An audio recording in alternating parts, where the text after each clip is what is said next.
Complot à Florence, dans l'Observatoire de Galilée, de Guy Jiménez, chapitre 9, Sombre soirée. C'était donc ça, songea Fiorino, non pas dérober un objet, ni le détériorer, mais lui en associer un autre, compromettant, non pas voler Galilée, mais lui nuire autrement, en glissant ses feuillets entre le beau tissu et la lunette. « Tu ne m'écoutes plus » dit Piasquero inquiet. « Je viens de t'expliquer avec précision ce que tu devras faire de ces papiers une fois retourné là-bas. Et tu ne m'as pas écouté ? Pardon, je réfléchissais. Tu l'as entendu comme moi, Galilée a enfermé la lunette dans la boîte et le prochain qui l'en sortira sera le grand-duc. C'est une chance pour nous qu'il soit déterminé à ne plus toucher au cadeau. Il craint de ne pas savoir enrouler le tissu aussi élégamment que je l'ai fait.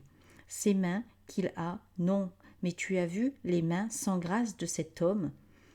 Dire qu'un être aussi grossier se mêle de vouloir rivaliser avec Aristote et Ptolémée. Fiorino regarda machinalement les mains de Barbetta. Elles n'étaient pas spécialement fines. « Pourquoi le haïssez-vous tant » demanda tout à coup Fiorino, qui peinait à reconnaître le savant dans le méchant portrait moral et physique qu'en dressait le drapier. Piasquero fut surpris par la question. « Je ne le hais pas, finit-il par dire. On ne doit haïr personne, c'est ce que nous enseignent les évangiles. Ce sont les idées de Galilée que je combats. Prétendre que la Terre tourne autour du Soleil est une aberration. Il suffit de regarder l'astre du jour à son lever et à son coucher pour comprendre l'ineptie d'une telle conviction, qui de plus est contraire aux Saintes Écritures. » Le passage de la conversation qu'avait partagée Galilée avec son ami Salviati et dont il avait été témoin à travers la porte de la chambre revint à la mémoire de Fiorino. « Je crois en Dieu, en l'Église et en les Saintes Écritures, dit-il. Piasquero le regarda avec étonnement. « Oui, se réjouit-il, et moi aussi. Mais pourquoi me déclares-tu cela ?»« Ce n'est pas moi, expliqua Fiorino. C'est Galilée qui l'a dit à Salviati. »« Vraiment » ricana Piasquero. « Tu en es sûr ?»« Sûr et certain. » Le drapier considéra l'enfant avec un intérêt nouveau. Galilée était-il différent de celui qu'il imaginait ? Déjà, lors de sa visite, l'apparence de la maison, digne d'un bon catholique, l'avait étonné. 2 tableaux, la Nativité et une Vierge à l'enfant, trônaient dans l'escalier. Mais n'était-ce pas là un faux-semblant ? Plus troublant était ce que venait de rapporter Fiorino. Galilée n'avait aucune raison de mentir à son ami Salviati, qui partageait ses convictions au point d'avoir renoncé à une brillante carrière de banquier pour étudier les sciences. Le garçon perçut le trouble de Piasquero, même s'il ne pouvait pas en mesurer toute la complexité. Il crut que Barbetta allait renoncer à son plan. Il n'en fut rien. À Padoue, cet homme vivait dans le péché, reprit le drapier avec colère. Il a conçu, là-bas, avec une concubine, 3 enfants illégitimes, dont une fille de ton âge, que tu as peut-être aperçue comme moi. Que fera-t-il de cette créature, dis-moi ? Il ne trouvera jamais à la marier. Il la mettra au couvent, se donnant ainsi l'apparence de la piété. Mais assez, revenons à ce qui nous occupe. Il sortit un ducat de sa bourse. « Voici pour toi, en paiement de la journée d'aujourd'hui. » Fiorino prit la pièce sans enthousiasme et ne voqua même pas le florin. Piasquero s'en inquiéta. « Comprends-moi bien, Fiorina, nous devons aller au bout de la mission. »« Vous avez peur du Vénitien » constata Fiorino. Piasquero ne se frappait plus des insolences de Fiorina. « Ce n'est pas faux, reconnut-il. Mais d'où tires-tu cette information » s'alarma-t-il soudain. « Je vous ai entendu hier soir, vous et votre femme, et vous venez encore de prononcer ce nom. Le Vénitien se sert de vous comme vous vous servez de moi. Il vous donne de l'argent ?»« Ah ça, non » répondit fièrement Barbetta. « Je n'en veux pas de son argent. Tu t'inquiètes, Fiorina. Tu ne vas pas abandonner maintenant, si près du but ?» Ils se regardaient tous les deux, l'homme et le garçon que Piasquero prenait pour une fille. Fiorino n'eut pas le courage de s'opposer à Barbetta. Partant au plus pressé, il choisit de dire qu'il continuait, tout en se promettant d'y réfléchir. « Je vais agir comme vous me l'avez demandé, assura-t-il. Où nous retrouvons-nous demain pour le florin ? Eh bien, chez Galilée. Tu y seras, n'est-ce pas, au moment de la fête ? Ne pas y être pourrait sembler suspect. J'y suis moi-même invité, ayant fourni le tissu d'apparat. On vous soupçonnera ? Impossible, se récria Piasquero. Galilée m'a regardé envelopper la lunette et l'a lui-même rangée dans la boîte. À toi d'agir avec la plus grande discrétion. Tu as su monter une première fois au pigeonnier sans te faire attraper, courant pour rien un risque inconsidéré. Recommence ce soir ou cette nuit ou demain matin au plus tard, mais fais en sorte que tout soit en ordre. La pensée de Virginia traversa une nouvelle fois l'esprit de Fiorino. C'est donc moi qu'on soupçonnera, lança-t-il. L'inquiétude nouvelle de l'enfant était palpable et contrariait vivement Piasquero. Le spectre d'un échec revint le hanter. Il adopta un ton léger. Allons, tout se passera bien. Emmène un chiffon. Tu ne crois pas? Ce chiffon que tu m'as brandi tout à l'heure dans la conversation. Comme cela, tu auras l'air de travailler, et si l'on te surprenait aux abords du pigeonnier, et ne te tracasse pas au sujet des soupçons qui se porteraient sur toi. Quand le grand-duc ouvrira son cadeau, la confusion sera telle que tu pourras facilement t'enfuir. Le drapier voulut se montrer plus persuasif encore. Je t'aurais déjà donné le florin, si tu veux. Arrange-toi pour te trouver près de moi, mais n'oublie pas que nous ne sommes pas censés nous connaître. Je te donnerai la pièce d'or en toute discrétion, quand les regards des invités seront tournés vers le grand-duc. Cela te va-t-il ainsi ? Fiorino acquiesça sans grande conviction. Piasquero rouvrit alors sa bourse. Tiens, dit-il, prends déjà ton 3e ducat, à titre d'encouragement. L'enfant s'en empara. Barbetta sembla songer à une chose subitement. Pour l'amour du ciel, après toute cette histoire, tu attendras quelques jours avant de venir nous voir. Vous voir? Vous voulez dire que j'aille chez vous? Évidemment. As-tu oublié ce que nous nous sommes dit ce matin? Fiorino avait très envie de revoir Gélinda, mais il fit signe que non.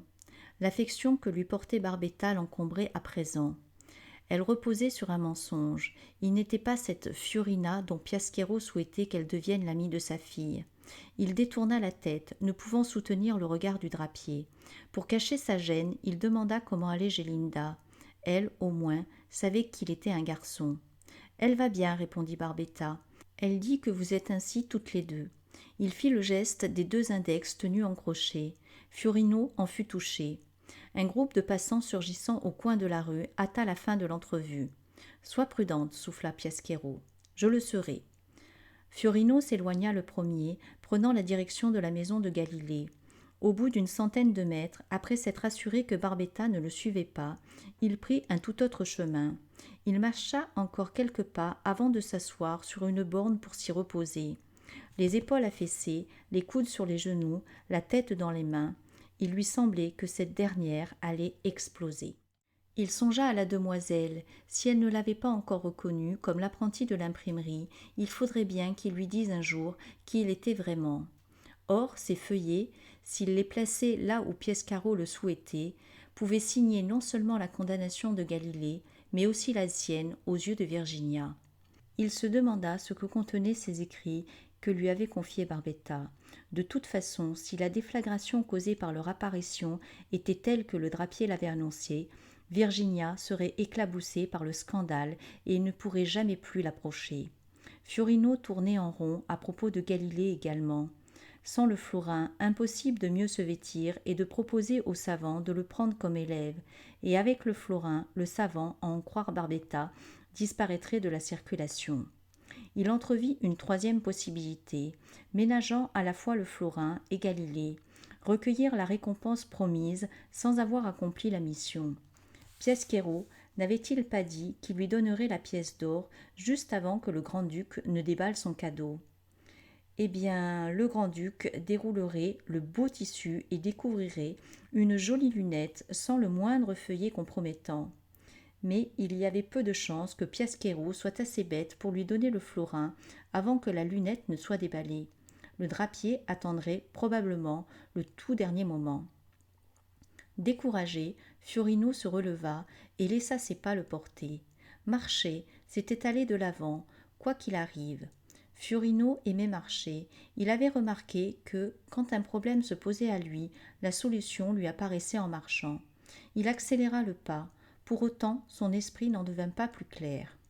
Il erra ainsi, sans but, un long moment, jusqu'à se retrouver, presque malgré lui, aux abords de l'imprimerie. Il eut la tentation d'aller voir son parrain, le bon Bartholoméo, qui devait se faire un sang d'encre. Fiorino sourit de ce jeu de mots involontaire. Il ne se sentait pas capable de tout révéler du piège dans lequel il s'était fourré, et encore moins d'inventer un mensonge pour justifier son absence de 2 jours et d'1 nuit. La force lui manquait.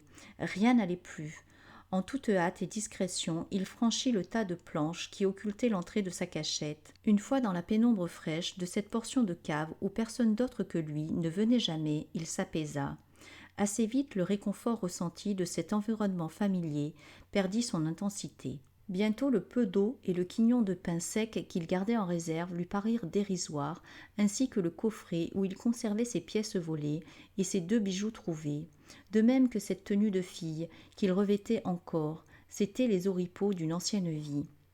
Ses pensées le ramenèrent à Virginia, le regard qu'elle lui avait lancé, puis celui qu'il avait surpris tandis qu'il parlait avec madame Sarti, l'obsédait. Ce n'étaient pas des regards bienveillants, loin de là. C'étaient même des regards assez méprisants. Plus tôt, dans le pigeonnier, Virginia Gamba s'était adressée à lui avec hauteur, comme à une personne stupide et désobéissante. C'était normal, après tout. Il n'était pour elle que Fiorina, une humble servante au service de son père. Mais cela l'avait blessé. Qu'en serait-il quand il lui révélerait qui il était vraiment, Fiorino, apprenti imprimeur, tout aussi humble qu'elle l'avait entrevu une fois? Il se demanda si le peu de pièces amassées dans le petit coffre, la bague et le bracelet, suffiraient à attirer ses bonnes grâces, sans même parler du florin, qu'il n'était plus du tout sûr d'obtenir. Dehors, un bruit de planches qu'on remuait le mit en alerte. Il craignait toujours que Bartholoméo ne finisse par découvrir sa cachette. Le bruit cessa et Fiorino soupira. La pensée de son bon parrain lui était plus désespérante encore que celle de la fille de Galilée. Bartholoméo devait être fou d'inquiétude de ne pas le voir réapparaître. Il se demanda ce qu'il ferait le lendemain et eut la tentation de laisser tomber. Mais renoncer à sa mission, c'était nuire à Barbetta et peut-être se nuire à lui-même. Le drapier, s'il pouvait être affectueux, s'était montré terriblement menaçant tout à l'heure. La douce pensée de Gélinda chassa celle de Barbetta, puis Fiorino se rappela ce qu'il lui avait dit la veille au soir avant de s'endormir. « Je ne veux pas de mal à ta famille. » Peu après, il lui avait même assuré « Je ferai ce que Barbetta m'ordonnera. » Eh bien, pour Gélinda, il ira au bout de ce qu'il avait commencé, et peu importait ce qui arriverait. Il tira les feuillets de sa robe, y jeta un coup d'œil, mais il n'y comprit rien. En revanche, décida-t-il, pas question de retourner ce soir chez Galilée. Madame Sarti serait furieuse de ne pas le voir rentrer. Tant pis, une sérieuse envie de dormir le tenaillait depuis un moment, due autant à la fatigue physique qu'à l'abrutissement causé par ses vaines tentatives de trouver une solution à ses problèmes. Il faisait jour encore. S'il s'endormait assez tôt, Fiorino se réveillerait avant le lever du soleil. Il s'allongea sur sa paillasse, qui l'isolait du sol par des planches posées sur des briques. Mais il mit du temps à trouver le sommeil, songeant encore à la prédiction de l'astrologue. À cause d'elle, il s'était imaginé tenir sa vie en main. Dans son rôle de fille des rues, puis de servante, il avait cru triompher, roulant dans la farine Piaschero, Galilée et même Virginia. Fiorino avait oublié que la vie était capable de reprendre en un rien de temps les cadeaux multiples qu'elle vous fait. La journée d'aujourd'hui en faisait peser la menace. Quelle différence, pensa-t-il, avec la soirée d'hier, où il s'était endormi le cœur plein d'espoir. Et demain, se demanda-t-il, qu'allait-il arriver demain? Il s'assoupit et rêva de Virginia. Il lui disait qu'il l'aimait et lui demandait si elle l'aimait aussi. Elle répondait en silence, d'un hochement de tête, soulignant son acquiescement d'une expression plaisante, les sourcils levés, sur des yeux rieurs. Il se réveilla troublé et heureux. La Virginia de son rêve avait en fait tous les traits de Gélinda. Alors il sombra véritablement dans le sommeil.